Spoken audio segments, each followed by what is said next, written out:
just like that, we back. Dre Davis, Anthony Likes, another great episode of Let Me Say This. Yo, man, we got one more game left, one more football game left, and then we go down that long road of offseason speculation and rumors and offseason, contract extensions, draft picks. But before we get into that, let's talk about what we will be getting into moving forward. Good old NBA.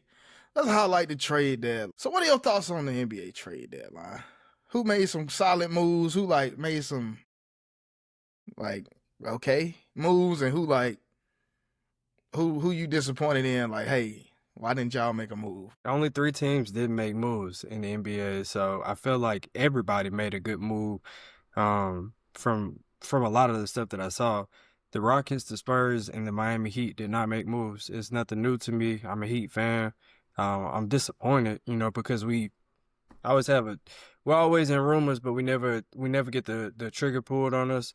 I know it's still a big part of the conspiracy against us when it come back to us getting LeBron many moons ago, but that was a decision that he made, not us. So we still paying the price for that. But other than that, I mean, a lot of good moves were made. The Pistons went out and got another piece to the puzzle. I think the Clippers also made a really good move, trading James Harden away, getting somebody I feel like this probably a little bit more of a attacker and a ball handler in Darius Garland. I think they wanted to get a little younger, trying to see where this team was going. And then, Cleveland also getting a off-ball or a ball handler for their team. Like I said, that's a good flip-flop of moves there. But the NBA trade deadline was, just as thrilling as it normally tends to be. You saw some guys finally get moved around that have been rumored. Kuminga got moved around finally, after all this time. Finally. Anthony Davis got traded again, which if you told him 2 years ago that he was going to end up on the Wizards in 2 years, I promise you he wouldn't have believed you. But going from the Lakers to the Wizards, I heard some rumors that he was a little disgruntled about the trade, but I mean, there's a big silver lining in that if he is able to get his mind, wrapped around playing with the Wizards. I don't think that's what he wants to do this late in his career, and I understand that because he's a champion at this point, but, I think when it comes to Giannis, Miami, from that standpoint, I think it really is just waiting until a couple people see where the chips fall this offseason. I think that's where some of those moves come in. But, other than that, 29 out of 32 teams made trades at the deadline to get better, improve, or to, shape their futures. And, I mean, hey, a record number of players got moved around this season as well. I think they just said it was 70 or more. So a lot of good moves this year. A lot of player movement. You're starting to see some franchises put their teams together, and I kind of like that. Yeah. I know, like we talked about, you got the teams that's on the fringe, like a play-in team, like a Charlotte Hornets who made a little small move. They I don't know if they won recently. I know they on an 8-game win streak if they haven't lost a game. So something like that to keep themselves in contention. The Memphis move seems like, hey, we already jumped off Desmond Bain. Okay, Jaren Jackson Jr. We sent him to NBA career. RIP to your NBA career, I guess you want to call that place. Oh, Utah. But now you trying to get this Josh situation worked out, whom, after his many incidents a few years ago, has seen his stock plummet. So we see Memphis basically trying to get rid of some core guys, and also with the Dylan Brooks debacle, how they basically, just kind of made him the scapegoat and why they got put out of the playoffs versus the Lakers a few years back. So, yeah, starting back with that is just, they've been basically them core guys. I seen what Chicago did. I didn't even know Mike Conley was still in the league. That kind of flew me in, but they made that move. So the Lakers, surprise, usually the Lakers are always in the running for a star name. We fell into Luka last year with the whole rumor, speculation that nobody knew besides Nico and Rob Pelinka with the Luka Doncic trade. Now they go bring in a Luke Kennard, a 3-and-D guy, but still, Lakers need help in the front court more than they do in the back court because they got the scores. And then, just trying to see what this outlook is moving forward with the LeBron James situation. Now, Cleveland in the Clippers swap. It's always when it comes to James when it comes to moving James Harden, it's always money based. They didn't want to pay James Harden, understandably so. He's a lot closer to 40 than he is 30, so I kind of get that. Then, like you said, they want to get younger, but at what cost? You trade for a guy that's has a pretty long injury history, lengthy injury history. There's always some knick-knack injuries with a Darius Garland, but like you said, they try to get younger. But what surprised me is when they moved off Zubac and they got Benedict Mathurin. But I do like that move for the Pacers because that is one of those moves like when, we've talked about it, you pretty much described it as a next year move. So like when they come back fully healthy, that's one of those moves that, can get them, propel them back help them to the Eastern Conference. Who else? Oh, with the Wizards, where we see what the Wizards did with acquiring Trae Young already. Okay, and then we go with that. Now you add Anthony Davis. Ironically, these are two clutch clients. And then one thing the Wizards will do, they're not, in the best situations when it comes to competitiveness, but when they get some star players like that, you're going to compensate them. So, but let's see, can they build around this team? But when your foundation of your team is, one, is a defensive liability and also has an injury history, and two, when he's on the floor, he could be one of the best players in the league, but also has an injury history. Like, that's kind of a shaky foundation with those two players, but we'll see how that works. And once again, another one of those next year moves.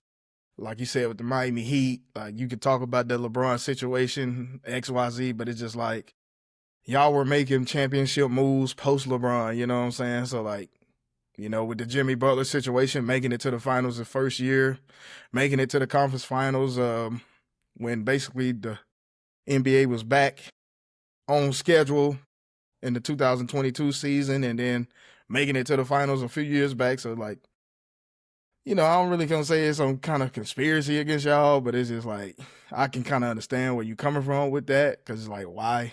Like, who wouldn't want to go to Miami? Nice scenery. You're playing in a city with no state income tax, so it's just like, but yeah, like what's the problem with the issues? I guess, from the outside looking in perspective, I guess they kind of see how that LeBron situation went down. It's like you ran off one of the best players in the league per se, and if he didn't stay there long term, like what you gonna do with us? And then they see how the Jimmy Butler situation went down, like you kind of don't want to pay nobody. And then of course the Wade situation, you chose Whiteside over Wade, even though his style of big man was on the way out the door as far as the NBA standpoint goes, and you chose somebody that chose him over somebody that delivered you some championships. So we kind of understand when nobody would go to Miami, but at the same breath, it's just like, Pat Riley, what are you going to do? But yeah, it was some solid moves being made around the NBA. And obviously, the teams that don't really need anything, like a Spurs or OKC, we obviously know they're not going to make any moves because these teams are top of their conference. As we see OKC, we already know how many assets they have anyway, not even just players as far as like draft capital. So they don't need to do anything. Pistons making a small move like that. They still made a move. Yeah. The Pistons with a small move like that. Okay, we get it. Then like, with Boston, for them to be where they're at, even without Jason Tatum, says a lot about that front office and, them coming together to build their rosters. And also, in Golden State, it just seems like Golden State is just trying to like keep trying to spin the wheel and trying to get Steph and crew their fifth ring. But it's just like at some point it's like, man, we just gonna have to face reality. Like we'll stay afloat, but we're a second round exit at best. You know what I'm saying? So I don't think Kristaps Porzingis to Golden State moves the needle for them. It looks good, but it doesn't move the needle. Now the Hawks with Kuminga and all those young guys they got, that might work out for him, but we'll see we heading towards the All-Star break. So we'll see with the last stretch of the season because, there's going to be less than 30 games left coming out of the All-Star break. So we'll see how that goes for some of these clubs. And yeah, man, it's just, but hey, I don't think it's, we obviously know, like when it comes to the NBA, the teams that are the contenders and the teams that are the pretenders, and then, the teams that are a year away, and then, the teams that, hey man, just go ahead and blow it up. So that's pretty much all I got with as far as the NBA goes. So, but while we all got you here, we come We all know what's going on. Santa Clara, California, Levi Stadium, Super Bowl 60. Two teams that everybody expected to be here in the preseason. Yeah, right. We got New England Patriots. We got Seattle Seahawks. Super Bowl 49 a little bit. Nah, don't think so, but two long shots. I think preseason, I want to say the Seahawks were 60-1 and the Patriots were 80-1. So that's a nice little, especially in a world where, everybody comes out, Philly, Kansas City, Baltimore, Buffalo, San Francisco, Detroit, usually like amongst the 5, 6, 7 teams that are always okay, that are always going to be heavy favorites to be in this game. So, but what is your expectations, a preview for this game? I'm actually really, really excited for this Super Bowl. I think the beautiful thing about this Super Bowl that has been so different from the last couple of years of Super Bowls is there's no Cinderellas, there's no princesses, and there's no glitz, no glamour to it. And I hate that the hype or the media training behind this week of the Super Bowl wasn't there. And I think the NFL does need to do a better job about making the biggest game of the year a spectacle. Of course, come Sunday, none of that matters. Everybody's eyes are gonna be glued to that game. But this is a great game overall. You got two teams that I feel like play very well together, as one.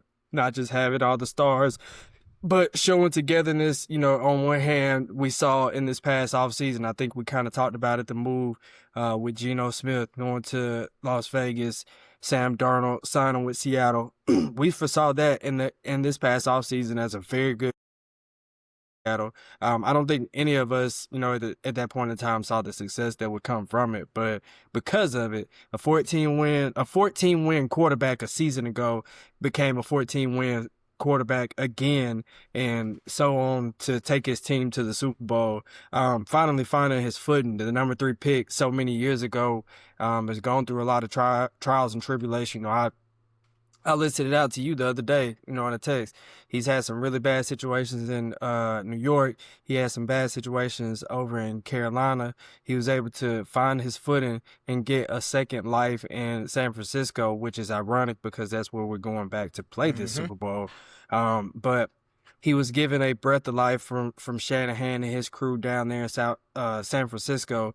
And so because of it, he found a job up in Minnesota. That Minnesota job, just like we saw a couple years ago with Kirk Cousins, always a fringe job. I feel like Minnesota, and that's for a different time and place, but they're always looking for a quarterback. They're always looking for their guy. They kind of had it for a while with Kirk Cousins, but they really never wanted to, commit to him all the way. So, And so again, the sins of the father twice over. So the Vikings don't make the great choice. They go out and they let Darnold leave. But I want to focus on Seattle first. Seattle has a great team, top to bottom, offensive, defensive. Of course, JSN has been lights out all season. He's opened the door for their passing game wholeheartedly. The league leader, the offensive player of the year this year. Hats off to him. Cooper Kupp, who just left the Rams, who he just played and had a critical play in that game to push his team forward, is his veteran presence on that offense. Very good for Sam Darnold, for that rushing attack, for that passing game, because, again, that's just another way to open it up. Kenneth Walker, again, this last couple of weeks from week 16, week 17, Seattle has ran the ball very efficiently. They have ran the ball at a very high level, been able to score in multiple games, whether it be in short ground and pound situations or from long distance. And the defense, the most important part of that entire franchise right now is that defense. They still come in really hot and heavy. Not anything like LOB a couple years ago, but again, a unit that plays very well together. They fly around to the ball. They have given up points, but gotten stops where necessary. So it's, from Seattle's standpoint, it's going to be really great. For New England, it is night and day from last season to this season. Last year, correct me if I'm wrong, you only had 4 wins, and you had a transitional. You had a transitional coach that you really wanted to be there, but you knew he wasn't the guy, and so you go out and you go get a veteran head coach who had a lot of success with a team that shouldn't have had success. And again, for a different time and different place, but you get a guy that is already the Patriot way, and you put him inside the New England Patriots facility, and this is the type of greatness that you see. You see the leap that it took for Drake May from year 1 to year 2, also the number 3 pick in his respective draft. But the leap from year 1 to year 2, just able to lead his team. You go out, somebody texted me the other day and said, I guess Josh Allen did need Diggs after all. It's been highly criticized the way that Diggs has moved over the last year, but CJ Stroud needs Diggs right now, and so does Josh Allen. But Drake May has him right now, and that's what is really important is that, again, just like Cooper Kupp on the other side, Stephon Diggs, much more athletic, but that veteran presence for him is gonna play. It's gonna play huge. You got a really good running game. I've highlighted Ramondre Stevenson again. In episodes past, he's been a career killer. He's gotten some guys that were much more talented than him out of the league because he's consistent. Trayvon Henderson, that rookie, has exploded into the scene. And so, I expect a really good game from him. And then the same thing with the Patriots defense, as we've seen throughout the postseason, just not giving up a lot of points. Of course, Go should be completely healthy now. I know he had a concussion a few weeks ago. But a lot of good guys on both sides of the ball for both of these teams. The coaching, as I've said before, I will say again, and I will always drive this point home until this game is over. Who is going to not be the I want to be smarter guy in this game? A couple years ago, you referenced 49. There was a coach on one sideline that had more tenure, more experience, should have just made the right choice. It's the choice that he was taught probably from day one. If you're on the 1 yard line in the biggest game, just do this. Go ahead. That choice that kind of ruined the potential dynasty, Yeah. That was a dynasty ruining play. But for me, like with these two coaches, they basically both defensive coaches, Mike McDonald and Mike Vrabel. But I want to talk about another player as well. DeMarcus Lawrence. Yeah. Be with an organization for 11 years, Dallas Cowboys. You're wearing the star, your helmet, all this, all that. And then you leave. Same thing with DeMarcus Ware, but the difference, DeMarcus Ware, the Broncos went to the Super Bowl his second year post-Dallas, and DeMarcus Lawrence, first year post-Dallas. Now, he called it like a circus on his way out the door. I was kind of a little upset. It's like, man, you talking this talk out the door, but it's just like, hey, the way everything went down with the Cowboys, is like, dang, he was kind of right. So props to D-Law, and then still finding his funny, making plays up there with that Seahawks defense. But like you said, I think with this one, this game is going to come down to clock management. And the Seahawks are kind of built to control the clock at this game, because I think outside of them having a better defense, I also think they have the better offense, because I think the explosive plays, they got the explosive plays, whether they handed it off to Kenneth Walker or they throwing it up to JSN. So I think, but with this, I know they're going to try to be physical, so I think we're going to get a heavy dose of Kenneth Walker, some JSN mixed in, and I'm pretty sure they're going to game plan around a JSN. But guess what? Like you said, you brought up Cooper Kupp. That's why you bring up Cooper Kupp. You got a guy on the other. You pay too much attention to one guy, then guess what? We got the other guy, kind of like L.A. when they had Odell. Too much focus was on Cooper Kupp. Now Odell shining. Now we got what's going on? Now we got to, and now Cooper Kupp ends up winning Super Bowl MVP, even though Odell was on his way to probably winning that award if he didn't go down. So kind of familiar territories. Now the defenses, like I said, it can pretty much come down to clock control. Who can get off the field? Now, and we've seen, the Patriots have been winning games, but Drake May with the turnovers. If I'm not mistaken, the AFC Championship was a while back. There was not any turnovers in the AFC Championship game, but their lone touchdown came off of a botched play from Jarrett Stidham. And, of course, they basically got gifted a touchdown because they was at the 1 yard line. Seattle's not going to do that. So if that's the best way you can come up with points, then they're going to be in for a long one. So, So yeah, they won the game, hoorah! But it's just like you can't expect to win like that every time. So yeah, but like I said, it ultimately come down to clock control, but and also can Drake may keep the ball out of harm's way. Like even in the Texas game, they won that game because mainly C.J. Stroud was out there giving them gifts, but Drake may had a couple fumbles in that game as well. Then we seen what he did in the wild card game versus the Chargers. So it's just like, can Drake may not turn the ball over? Because if not, Seahawks gonna make you pay. And then another thing, don't let Shaheed get in. Don't let Shaheed Man, be you the took the Devin Hester. words out of my mouth. I mean, Let's Devin not Hester ran the forget that kickoff side back. of the ball. Yeah, Devin Hester ran the kickoff back in Super Bowl 41. They ultimately lost because they got, were they really going to win the Super Bowl with Rex Grossman as their quarterback going against Peyton Manning on the other side? No. Go This time you back a got a few more. years ago. Go back a few years ago with Kadarius Toney. He has one of the biggest punt returns in history because it sets up a drive to end the game that without that punt return you really don't know what Yeah. and that's the last part of the game, especially at this magnitude that we haven't talked about yet. And I was just looking at is yeah, you got to include special teams, and one of the biggest pieces of that special teams on one side of the ball is Rashid Shaheed. Yeah, that's You why know, I I was think like both. with the explosive. That's why I said like with the explosive plays, I think the Seahawks can kind of get the Patriots when it comes to the explosive plays. Like whether it's the big plays on offense, and then like we factor in the special teams, punt return, kickoff return. Because we seen that get them in back in games like the Thursday night versus the Rams, a punt return by aforementioned Shaheed, and it Yeah. kind of swung the momentum back in their favor. So, and then we seen what it did in the divisional round.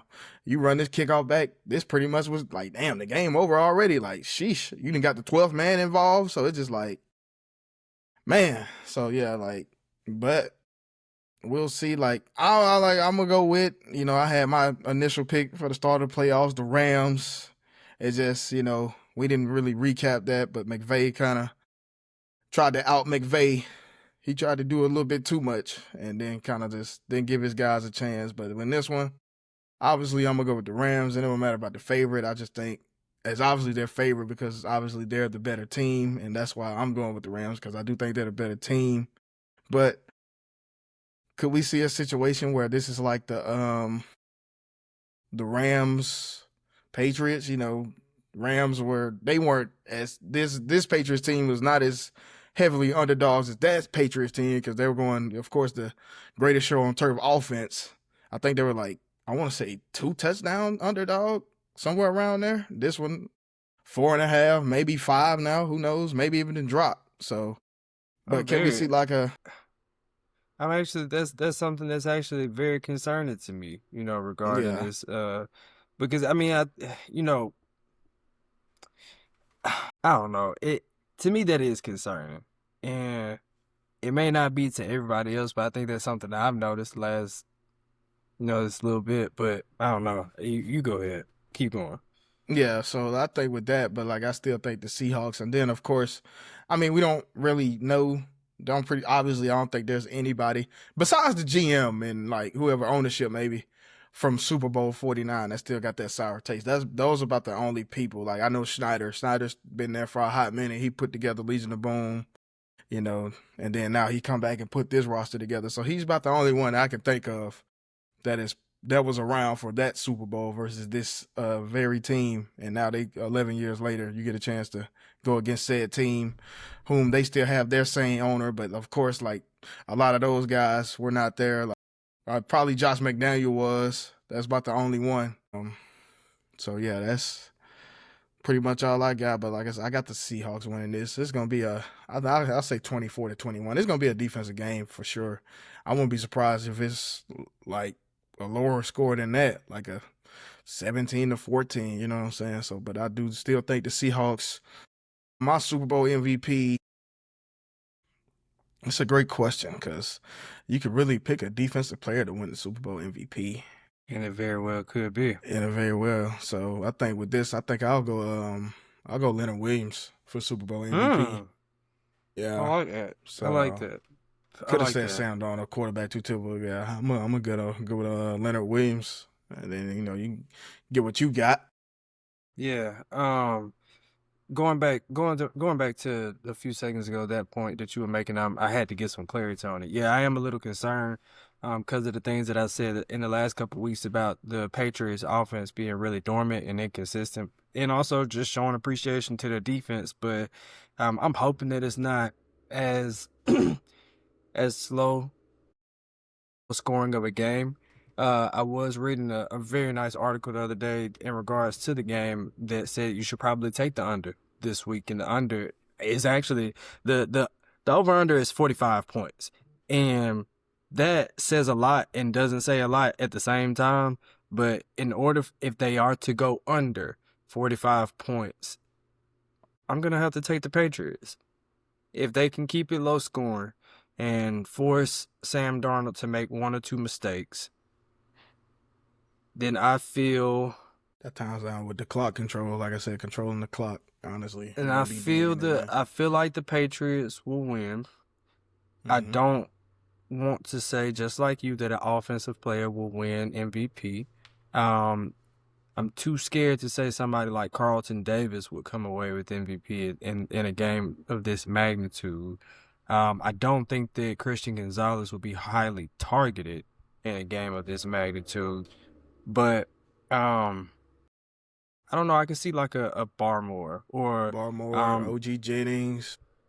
or on their side, also a guy that is highly underrated but moved over, Harold Landry, maybe, Yeah, I was about to say, yeah, that was a big but addition, yeah. if nothing else, I could see somebody like I don't know, maybe Ramondre Stevenson or Trayvon Henderson even. Yeah. I'm just gonna take the opposite just for the sake of giving the show some credibility, saying we went Yeah, pun kind intended of. We both kind of ways. split, but yeah, we kind Yeah. of split. But but like it's just one of these games that you never know, Yeah, I man. mean, it's Because the like I last said, this game is of the year. Yeah, it's yeah, the it's last just game of the like year. This is like exactly I how said. it's I mean, the supposed to Patriots' be. offense kind of faltered a little bit in the postseason, but like the defense was the Held constant. up. Seahawks, like I say, the Seahawks was. If we compared the Seahawks, they kind of looked like. Well, they weren't just running through everybody, but they looked like how Indiana was looking like. Okay, hey, we complete on both sides, like so.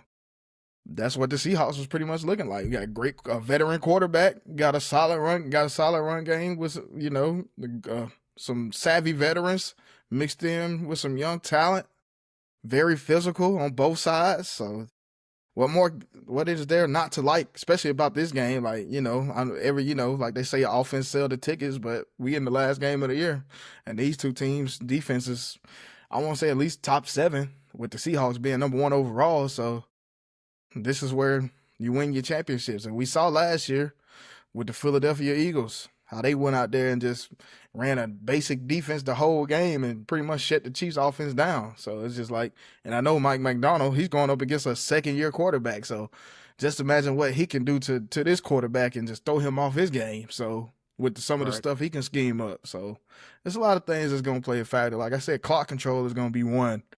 Patriots and Drake May with the no turnovers, probably like if he can, one turnover maybe, but anything more than that, like hey, you're putting the team at risk. But anything more than one turnover, you're putting the team at risk. So because I you can don't honestly expect the still defense to see bail it. you out every time. So and then of course too, it's gonna have to be like who do you trust? Like I said, I trust the Seahawks to make the explosive plays more, just off the strength of they can make explosive plays in the run, in the pass. Not saying the Patriots can't, but we've seen the Seahawks do it more times than not.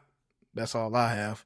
So yeah, that's why I'm pretty much, like I said, the Seahawks. And then like I said, I think whoever you pick, like I said, there's gonna be a Can't go defensive wrong. player.